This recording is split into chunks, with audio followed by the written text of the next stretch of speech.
Good morning class. ये हमारा third part है चैप्टर फर्स्ट का। अगर आपने दो नहीं देखे तो आप उन्हें पहले देखें, फिर उसके आगे आप इसको कनेक्ट करने की कोशिश करें, ठीक है। अब हम यहाँ से पढ़ेंगे how is the land distributed between the farmer. How कैसे लैंड डिस्ट्रीब्यूशन है। तो हमने बेटा सबसे शुरू में ही देखा था कि पालमपुर में जो कितनी फैमिली यहाँ टोटल 450 फैमिली यहाँ से हैं। लैंड लेस कितनी है 150। मोस्ट ऑफ देम दलित। कौन कौन से हैं दलित हैं उसमें, जितने जिनके पास ज़्यादातर के पास लैंड नहीं है। They have no land for cultivation. को वो क्या करते हैं बेटा, और यहाँ पे क्या है 440 families are cultivating small plots. मतलब जो 440 फैमिलीज हैं उनके पास 2 हेक्टेयर से भी कम जो लैंड है, ठीक है। Cultivation of such plot doesn't bring a adequate income. मतलब अब जरूरी नहीं आप 2 हेक्टेयर पे आप क्या बोगे और क्या ही निकालोगे उसमें से, ठीक है ना। तो ये एक बड़ी समस्या है। You can see the large number of small plots sectors around the blazer is in the picture. आप जो इसमें देखो, ये देखो आप पिक्चर में देखो, तो इसमें देखो कितने सारे आपके स्मॉल स्मॉल आपको छोटे छोटे फर्म दिखेंगी। तो इनसे क्या ही वो अपना इनकम जनरेट कर पाएंगे, ठीक है ना। तो there are 60 families in medium and large farmer cultivated more than 2 hectare land. Few of large farmer have led extended over 10 hectare. मतलब बहुत सारे कम लोग हैं जिनके पास 10 हेक्टेयर से ज़्यादा आपके पास क्या है लैंड है, ठीक है। सो ये स्थिति है, आपकी पोजीशन है डिस्ट्रीब्यूशन ऑफ लैंड का, कहाँ पे पालमपुर में। अब आता है नेक्स्ट, ये आप देखें ये इरिगेशन के कुछ ये फर्टिलाइजेशन के किस लैंड पर खेती के कुछ फोटो लगाए हुए इन्होंने, ठीक है। Who will provide the labour. कौन प्रोवाइड करेगा labour. After the land labour is next necessary factory for factor of production. Farming require great deal to hard work. Small farmer along with the families and cultivated their own field. मतलब जो छोटे छोटे farmer हैं वो cultivated their own field, ठीक है। They provide labour required for firm themselves. Medium and larger hire the labour for their work field. मतलब medium और लार्जर होते हैं जो अपने खेत पर काम करने के लिए वर्कर्स को बुलाते हैं, ठीक है, काम करने के लिए उनको या फिर ऐसा कहें कि जॉब देते हैं, ठीक है। और लेकिन अब वो जॉब तो दे देंगे, जैसे बड़े बड़े फार्मर्स हैं वो आपको जॉब तो दे देंगे, लेकिन उनके साथ समस्या क्या है वो देखो। तो बेज मतलब जो उनको भत्ता दिया जाता है, बेज कैन भी कैश, या तो कैश में दिया जाएगा काइंड ऑफ क्रॉप, या तो देखो या तो आपको पैसे दे दिए जाएंगे, या तो कहे जाएंगे जब फसल आएगी, अब जब हमारी फसल आएगी तो आपको क्या दे देंगे, फसल ही दे देंगे, या फिर आपको खाना दे दे रहे हैं, या फिर XYZ इस तरीके से काम दिया जाता है क्रॉप टू क्रॉप। वो भी crop to crop, season to season आपको चीज़ें दी जाएंगी। तो उस तरीके से उनका जो पोजीशन है बहुत ज़्यादा डाउन है, ठीक है। यहाँ पर देखो दल्ला सॉरी दाला is the landless farmer labour who work daily basis in Palampur. This means दाला है इसका नाम, ठीक है, वो डेली बेसिस पर काम करता है। The minimum basis of farmer labour set government by 300। जो मिनिमम है कितना सेट है 300, लेकिन उसको कितने मिलते हैं 160। तो देखो वो किसी खेत पे काम करने जाता है, गवर्नमेंट ने बोला है 300 मिलना चाहिए, लेकिन उसको कितना मिलता है 160 मिलता है, ठीक है। Having competition of all worker among of labour in Palampur, so the people agree to work in lower page. मतलब अब वहाँ पे काम तो है नहीं है, तो वो कम पैसों में भी काम करने के लिए तैयार हो जाते हैं, ठीक है।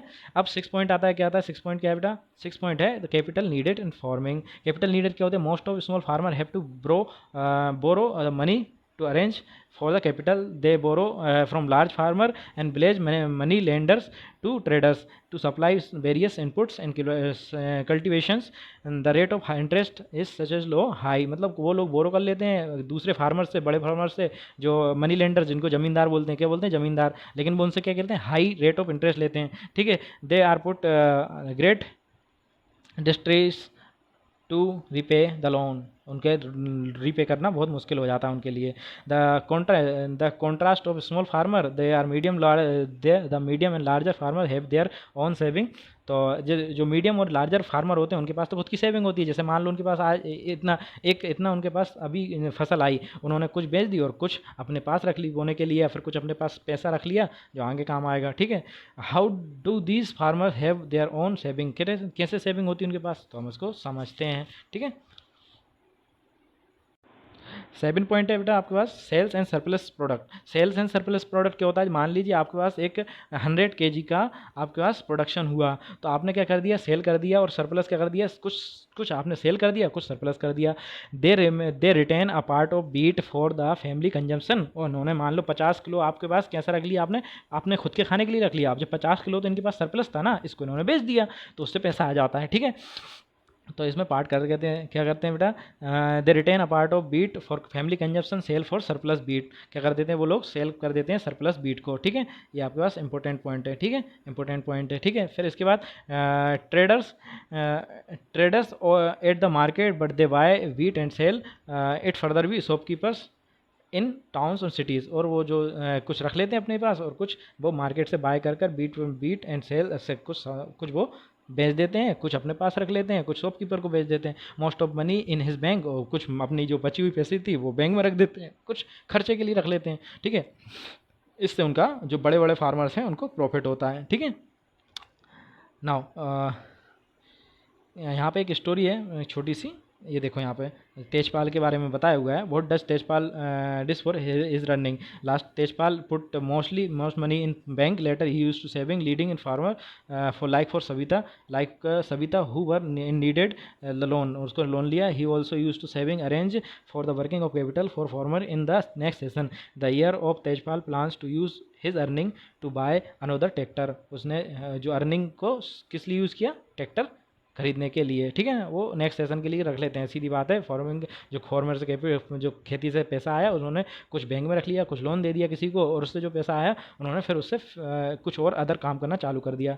अब आता है यहाँ पे नॉन फर्म एक्टिविटीज़ इन, अभी हमने देखी फार्मिंग एक्टिविटी, अब हम देखेंगे नॉन फार्मिंग एक्टिविटी। इसमें सबसे इंपॉर्टेंट है डेयरी, सबसे इंपॉर्टेंट है, मैंने आपसे शुरू में ही बोला था, अगर कोई एग्रीकल्चर नहीं कर रहा है तो क्या कर रहा है, डेयरी फार्मिंग करना है। Dairy is a common activity in many families in Palampur, peoples have feed the buffalo and various kinds of grass, jowar bajra, जो ज्वार बाजरा वो उगाते हैं वही खिला देते हैं उनको, फिर यहाँ पे जो दूध उनका निकलता है, मिल्क निकलता है, उसको रायगंज में आके बेच देते हैं। क्या करते हैं, रायगंज में आके बेच देते हैं। अब सेकंड इसमें जो एक्टिविटी है वो क्या है, सेकेंड है an example of small scale of manufacturing, at present the less of than 50 peoples are engaging with the manufacturing in Palampur in big factory, कुछ लोग बिग फैक्ट्रियों में काम करने के लिए जाते हैं। थर्ड क्या है इसका, shopkeeper, the shopkeeper of Palampur. Shopkeeper कैसे बेटा, शॉपकीपर आपने देखा होगा सब उस गाँव में भी किराने के सामान की ज़रूरत तो पड़ती है, जैसे कि लाइक आपके rice, wheat, sugar, T, biscuits, toothpaste etcetera, आपको इन सब चीज़ों के लिए एक किराने की दुकान खोले हुए हैं कुछ लोग, होलसेल रेट पे गाँव से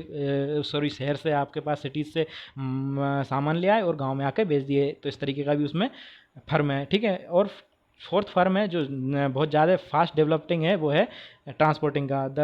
देर are variety of vehicles on the road of connecting Palampur and Raiganj, rickshaw वाला, टांगा वाला, जीप, ट्रैक्टर ड्राइवर्स एक्सेट्रा, इस तरीके की एक्टिविटीज़ बहुत होती हैं जो उनको ट्रेडिशनली बुल कार्ट भी होती हैं, जो अपने आप जो बैलगाड़ियाँ होती हैं ना उनको, they ferry pupils and good from one place to another place and returning to get paid for it.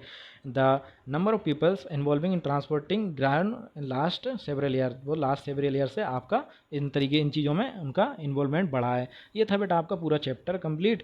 I hope आपको समझ में आया होगा। हमने इससे क्या क्या देखा, तो कुछ नहीं, हमने देखा कि जो इंपॉर्टेंट पॉइंट थे कि मतलब किस तरीके से वहाँ पे जो पालमपुर गांव है, पालमपुर विलेज है, उसमें किस तरीके से डेवलपमेंट हो रहा है फार्मिंग का, किस तरीके से फार्म का डिस्ट्रीब्यूशन है, किस तरीके से फार्म डिस्ट्रीब्यूटेड है बड़े लैंड लॉट के बीच में और छोटे लैंड लॉट्स के बीच में, और किस तरीके से लेबर प्रोडक्शन होता है, किस तरीके से वो फार्म जो एग्रीकल्चर बेस्ड इकोनॉमी है वहाँ की, और किस तरीके से अदर जो हम लोगों ने फोर एरियाज और देखे जहाँ वो वर्किंग देते हैं। ठीक है, आई होप आपको समझ में आया होगा। Thank you.